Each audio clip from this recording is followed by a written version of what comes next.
الحمد لله نحمده ونستعينه ونستهديه ونسترشده ونعوذ بالله من شرور أنفسنا ومن سيئات أعمالنا من يهد الله فلا مضل له ومن يضلل فلا هادي له وأشهد أن لا إله إلا الله وحده لا شريك له وأن سيدنا محمدا عبده ورسوله اللهم صل وسلم وبارك على سيدنا محمد وآل سيدنا محمد وأشهد أن لا إله إلا الله وحده لا شريك له وأن سيدنا محمدا عبده ورسوله اللهم صل وسلم وبارك على سيدنا محمد وآل سيدنا محمد كما صليت على سيدنا إبراهيم وعلى آل سيدنا إبراهيم في العالمين إنك حميد مجيد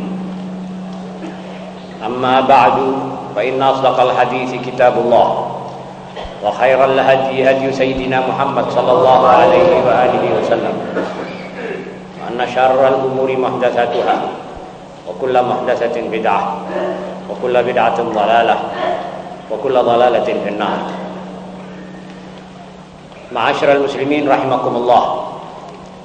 Sebelum kita mengulas isi diktat yang ke-13 ini, marilah kita bersama-sama membaca salat dan salam kepada Rasulullah sallallahu alaihi wasallam. Allahumma salli ala nuril anwar sirril asrar tiryaqil aghyar sayyidina Muhammadil Mukhtar alihi al-athhar ashabihi al-akhyar adada ni'amillahi wa iqbalih. Kemudian judul dari diktat yang ke-13 ini berbunyi Al-Quran dan Tata Hukum. Sebagai muqaddimah, perlu kita sama-sama ketahui bahwa kita diciptakan oleh Allah. Bola bumi yang kita tempati ini diciptakan juga oleh Allah, dan seluruh alam semesta juga ciptaan Allah. Allah tidak meninggalkan manusia-manusia anak Adam ini hidup berkeliaran di buminya setelah diberi kelengkapan-kelengkapan yang amat cukup. Tidak akan membiarkan manusia ini hidup tanpa diberi tata tertib dan tidak diberi hukum untuk bagaimana ia hidup di tengah-tengah alam raya ini dengan penuh keserasian sebagaimana saya terangkan dalam majelis-majelis yang baru lalu. Jelas bahwa Allah Subhanahu wa taala menurunkan rasul demi rasul dan nabi demi nabi untuk melengkapi syarat-syarat kita hidup di dunia ini di bidang hukum. Dan bidang ini adalah bidang terpenting supaya kita stabil, aman, bahagia, dan rukun, dan mendapatkan pula barakah. Karenanya diturunkanlah, sebagaimana saya katakan tadi, nabi demi nabi sampai kepada Nabi Muhammad SAW dengan konsep yang paling terakhir, dan tidak akan ada konsep lagi sesudah itu. Al-Quran di dalamnya lengkap segala yang kita perlukan di bidang tata hukum atau perundang-undangan. Setelah ia turun, maka Nabi Muhammad SAW mempraktekkan isi Al-Quran itu. Dia sendiri menjalankan. Jadi tiap hukum yang ada, yang dikenal oleh Islam, yang dibawa oleh Nabi Muhammad SAW, sudah dipraktekkan oleh beliau. Jadi tidak sampai ada hukum yang tidak bisa dipraktekkan karena satu dan lain hal, misalnya bertentangan dengan pribadi atau keinginan-keinginan manusia. Itu tidak ada di dalam Islam hukum seperti itu. Jadi hukum yang ada adalah hukum yang sesuai dengan manusia ini. Dan manusia ini tidak bisa tidak harus hidup bertata hukum itu. Sebab mungkinkah makhluk yang kecil seperti kita ini akan hidup memakai peraturan dan undang-undang sendiri di luar hukum dan undang-undang yang berlaku terhadap jagat raya ini? Tidak mungkin. Kita ini sebetulnya kalau dibandingkan dengan alam raya yang tidak berbatas ini, maka sebenarnya kita ini kalau dijadikan semutnya semut, maka sebenarnya masih kurang. Jadi tidak mungkin kita hidup dengan hukum hawa nafsu kita sendiri, dengan hukum yang kita cetak oleh akal kita sendiri. Itu tidak dimaukan oleh Allah. Yang dimaukan oleh Allah adalah hukum yang dimaukan oleh Dia. Inilah yang harus kita jalankan. Kalau saya bawa satu contoh yang agak lucu, misalnya peraturan lalu lintas di Jakarta. Kalau ada satu bangsa semut akan menciptakan peraturan lalu lintas di Jakarta dan minta supaya itu juga berlaku, apakah kira-kira orang yang hidup di Jakarta, kendaraan-kendaraan yang berkeliaran begitu ramai, apakah akan mengindahkan peraturan semut-semut itu tentang lalu lintas? Stop, kami semut akan nyebrang. Apa itu truk-truk yang besar di jalan Jakarta bypass dan lain-lainnya itu, apakah ingat dan tahu ini? Apakah bisa berkeserasian dengan seluruh Jakarta? Sudah jelas tidak mungkin. Kita pun juga, kalau kita tidak memakai hukum, peraturan, tata kerama yang dimaukan oleh yang menciptakan kita dan menciptakan alam semesta ini, maka kitalah yang hidup terpelanting, tidak mempunyai bolong. Kitalah yang akhirnya cakar-cakaran dan hidup dalam keadaan tidak senang, tidak tenang, tidak stabil, dan tidak bahagia, seperti yang dialami oleh kebanyakan penduduk dunia sekarang ini. Pembajakan, perampokan, perkosaan, perampokan negara, ekspansi teritorial, yang kuat menghancurkan yang lemah tidak dapat berbuat apa-apa, dan seterusnya dan seterusnya. Ini akibat, bukan sebab. Dan sudah jelas, kalau ada pelanggaran, ada akibat dari pelanggaran itu. Seperti kalau kita melanggar kesehatan. Kalau kita melanggar kesehatan, misalnya kita tidur di tengah jalan, tidak pakai baju di musim hujan atau salju, maka kita besok pasti pilek. Seperti juga kalau kita melanggar hukum-hukum alam. Misalnya bensin kita dekatkan dengan korek api, kita nyalakan korek di tengah bensin, kita akan terbakar. Kita tidak atur saluran listrik sampai korslet, akhirnya terbakar. Jadi itu semuanya peraturan sunnatullah, itu tidak bisa dilanggar. Persis seperti itu juga di bidang-bidang tata tertibnya kita semua hidup di dunia ini. Jadi kalau ada pelanggaran, ada bala. Bala itu kalau sudah seluruh umat melanggar, itu harus mereka menunggu saat bala datang. Contohnya sebagaimana yang dicontohkan oleh Al-Quran. Nuh dengan umatnya, Nabi Allah Nuh alaihissalam dengan umatnya yang tertimpa bala. Nabi Allah Ibrahim dengan umatnya, Nabi Musa dengan umatnya, wahakala. Nabi Allah Saleh, Nabi Allah Lut.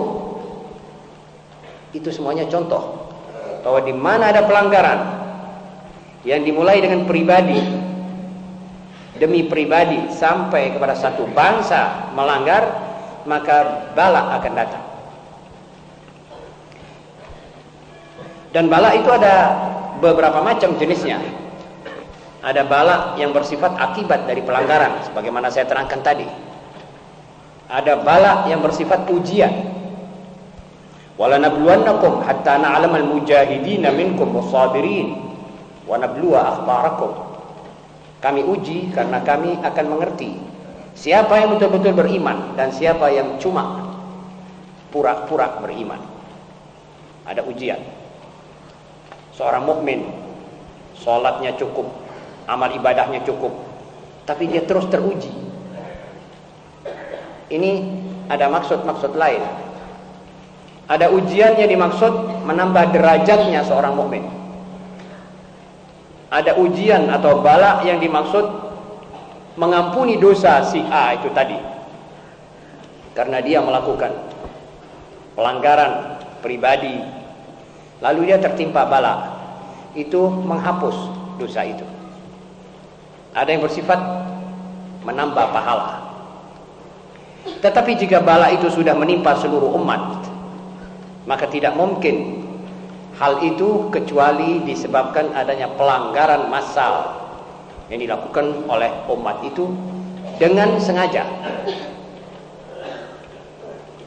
Sebagaimana saya terangkan pada majelis-majelis yang lalu, pelanggaran yang paling besar adalah pelanggaran mempersekutukan Allah.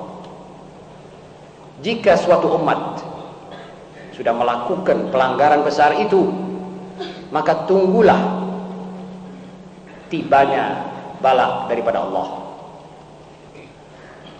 Tidak mesti sampai semua umat itu menyatakan kami sudah murtad keluar daripada agama Allah. Tidak mesti sampai begitu. Tapi kelakuan itu umat, kalau sudah terlalu menyimpang daripada prinsip yang dimaksudkan oleh tata tertib tadi, menyimpang jauh dari prinsip dan tidak ada yang menegur dan berjalan terus, maka umat itu sudah pasti akan hancur. Misalnya kita mengaku la ilaha illallah, tetapi pengesaan Allah itu tidak menghilangkan kekuasaan syaitan dan hawa nafsu atas perasaan-perasaan yang sering kita rasakan. Belum bisa hilang atas kungkungan hati kita. Kekuasaan syaitan belum hilang dalam mengatur harta benda kita, ekonomi kita, atas kehidupan kita, pikiran kita. Jadi kalau masih hawa nafsu dan kekuasaan syaitan itu masih kita sanjung untuk mengatur kita punya ideologi, maka kita sudah menyimpang dari prinsip la ilaha illallah. Jika la ilaha illallah dalam arti kata yang lain tidak sampai mempengaruhi kesemuanya kita punya gerak-gerik, maka belum sempurna la ilaha illallah itu. Dan kalau tidak kita sempurnakan, maka kita akan tertimpa oleh musibah demi musibah. Misalnya kaum ibu, sholatnya genep 5 waktu, puasanya cukup 1 bulan Ramadan, kadang-kadang ada yang pergi haji sampai 2-3 kali. Tetapi dalam soal pakaian, kaum ibu tidak mengikuti tata tertibnya la ilaha illallah. Kaum ibu masih ingin keluar bebas dengan pakaian-pakaian kaum, pakaian-pakaian setan-setan kulit putih dan kemauan hawa nafsu sendiri. Maka ketertiban di bidang ini sudah kita langgar dengan sengaja. Kalau kaum aba diam, saya ulangi, kalau dalam pelanggaran kaum ibu lalu kaum aba mendiamkan, entah karena satu dan lain hal, misalnya kepingin juga numpang lihat, menyorotkan pandangannya kepada istri-istri sesama muslim atau anak-anak gadis sesama saudaranya, maka semua ini nanti kaum aba dan kaum ibu akan terkena musibah. Apa model musibah itu tidak bisa diukur, tidak bisa ditentukan, tidak bisa dijabarkan. Cukup menggelisahkan kalau musibah itu merupakan kegelisahan di rumah-rumah tangga. Sudah tidak kecil artinya itu. Sudah menyebabkan labilnya rumah tangga. Kalau sudah rumah tangga tidak stabil, maka kehidupan seluruh masyarakat tidak akan stabil. Akibat satu pelanggaran yang tadinya kita sangka kecil, tetapi sebetulnya itu suatu kesengajaan tidak mengindahkan tata tertib pakaian menurut la ilaha illallah, walaupun semuanya sudah lengkap. Malah pernah dalam satu peperangan kaum muslimin kalah, diselidiki oleh para ulama dan ahli fikih, ditemukan sebabnya. Apa sebabnya? Kaum muslimin sudah pada meninggalkan sunnat Nabi Muhammad SAW. Apa itu sunnat ya hadaratil fuqaha? Dia bilang meninggalkan siwak. Kelihatannya di masjid Jumat itu tidak ada orang siwakan. Mungkin ini, karena ini kita kalah. Yang lain sudah lengkap, cuma masalah sunnah saja bisa menerbitkan sesuatu musibah. Apalagi kalau kita bukan melanggar sunnah saja. Sekarang yang kita terjang ini yang haram, yang dilarang. Karena itu hukum Allah harus ditegakkan. Biasanya jika hukum qisas, hukum Allah tidak dijalankan, maka manusia akan kehilangan hidup. Misalnya orang membunuh dibunuh. Itu artinya menghidupkan manusia ini. Wa sadaqallahul azim wa lakum fil qisasi hayah. Kalau tidak ada qisas, kamu tidak bisa hidup. Artinya tidak bisa hidup tenang, tidak bisa hidup senang, dan tidak bisa hidup aman. Bahkan letterlek bisa mati semua sebab saling bunuh-membunuh, tidak ada qisas. Kalau menurut hukum orang barat, orang yang membunuh dimasukkan dalam penjara. Terkumpullah para pembunuh di penjara itu. Tidak ada qisas. Orang berbuat sesukanya. Orang mencetak dan menciptakan pembunuhan yang paling kejam. Pagi tadi radio BBC menyiarkan tentang terbunuhnya Aldo Moro, bekas Perdana Menteri Italia, yang diculik oleh kaum komunis merah selama 50 hari lebih. Minta tebusan 15 juta. Habis itu beberapa orang yang ditahan harus dikeluarkan syarat demi syarat. Akhirnya itu Aldo Moro dibunuh dalam keadaan yang keji dan kejam sekali. Artinya ditembak dadanya, perutnya, dan macam-macam. Itu akibat karena tidak ada hukumnya qisas. Orang Eropa tidak mau mengakui ini. Tetapi Allah lebih tahu. Allah sudah menurunkan tata tertib. Pelanggaranmu wahai umat manusia, hamba-hambaku, ciptaanku, terhadap hukum ini, kamu yang akan mengalami kesulitan dan kesusahan sendiri. Sesudah itu mereka menelpon mengatakan masih ada banyak yang mesti kita culik lagi. Orang-orang besar sana tidak bisa hidup tenang akibat adanya rencana-rencana seperti itu. Dan rencana seperti itu adalah akibat, bukan sebab. Wahakadha, dan begitulah seterusnya. Juga tidak ada hukum hudud. Orang akan lebih gelisah. Kalau Allah SWT mengatakan tangan pencuri harus dipotong, kata orang-orang barat, itu hukum primitif, itu hukum kejam sekali. Padahal sebetulnya itulah yang paling lunak dan yang paling efektif. Seorang pencuri dipotong tangannya dalam keadaan yang sudah melengkapi syarat, itu lain orang tidak akan berani menyentuh barangnya orang lain.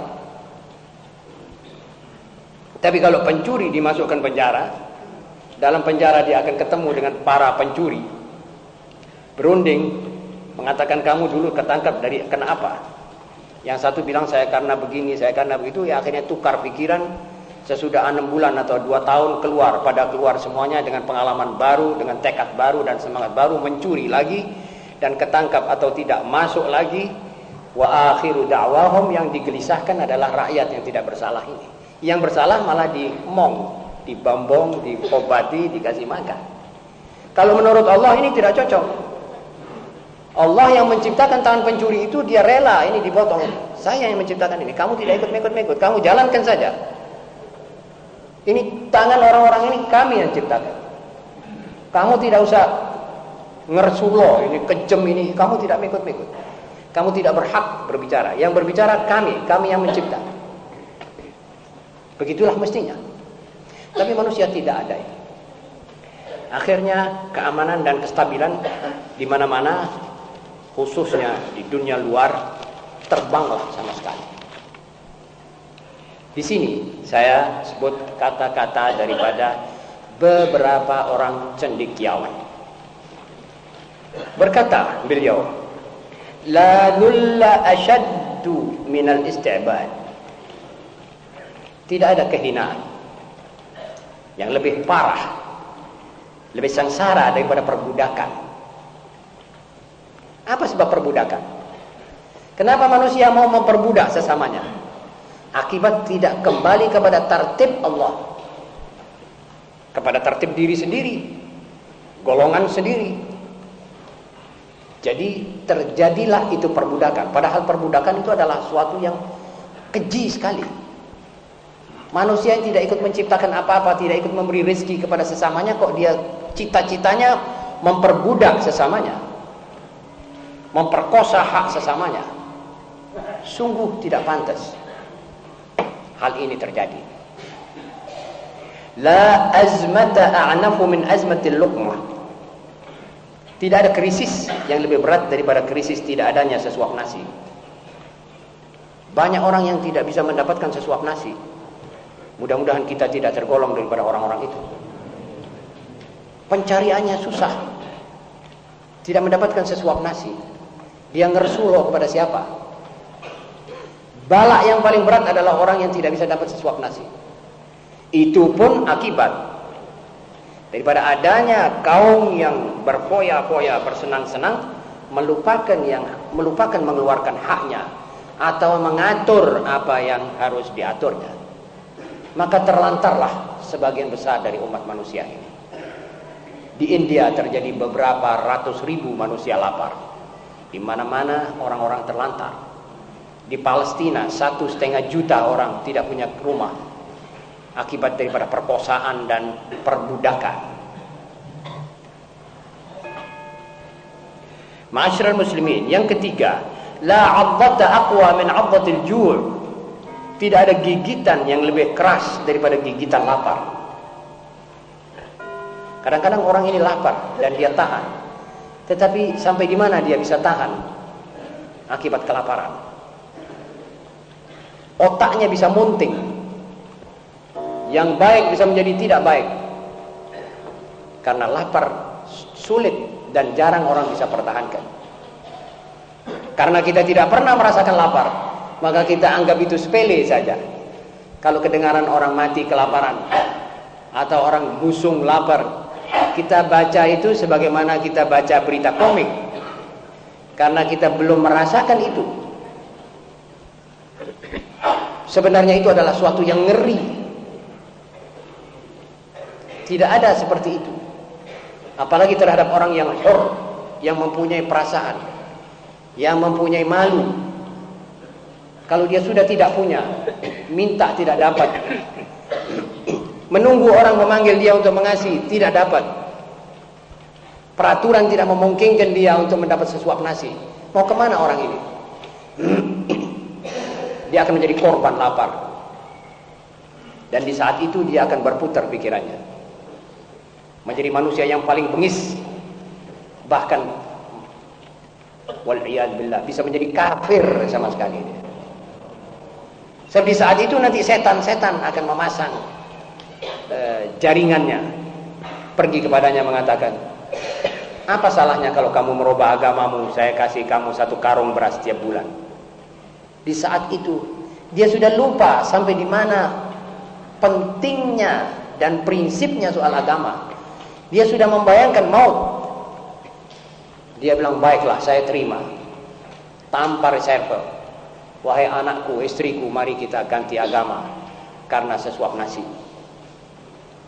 Itulah sebabnya Nabi Muhammad SAW mengatakan, Kadal faqru an yakuna kufra. Kefakiran akan hampir merupakan satu kekufuran di sini. Dan itulah sebabnya dikala beliau dikasih cerita oleh Allah tentang Nabi Allah Sulaiman, saudaranya, yang mengatakan Rabbi habli mulkan la yanbaghi li ahadin min ba'di. Dengarlah cerita Nabi Allah Sulaiman yang memohon kemaharaja di kerajaan yang belum pernah engkau kasihkan kepada orang lain, ya Allah, kasihkan kepadaku.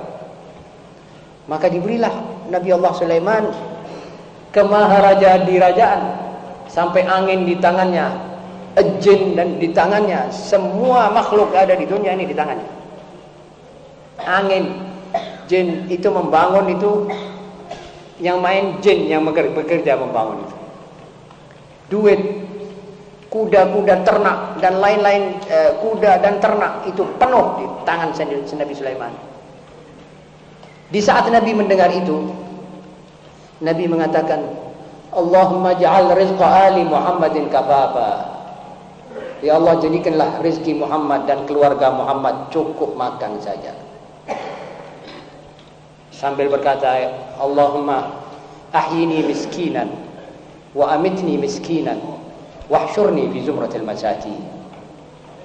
Dia bilang, ya Allah, hidupkan aku sebagai seorang miskin dan matikan aku sebagai orang miskin, dan bangkitkan kelak aku bersama kalangan kaum miskin di dunia ini.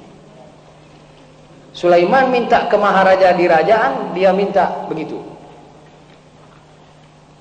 Waktu Nabi Allah Nuh berkata kepada Allah, ya Rabbi, hancurkan umatku ini sama sekali. Tidak mungkin, ini semua sudah tidak mungkin masuk Islam, tidak mungkin menganut agamaku. Semua ini sudah kafir dan akan melahirkan juga turunan-turunan yang kafir. Tumpaskanlah ya Rabbi, dengan kata kasarnya dulu. Maka dihancurkan oleh Allah kaumnya.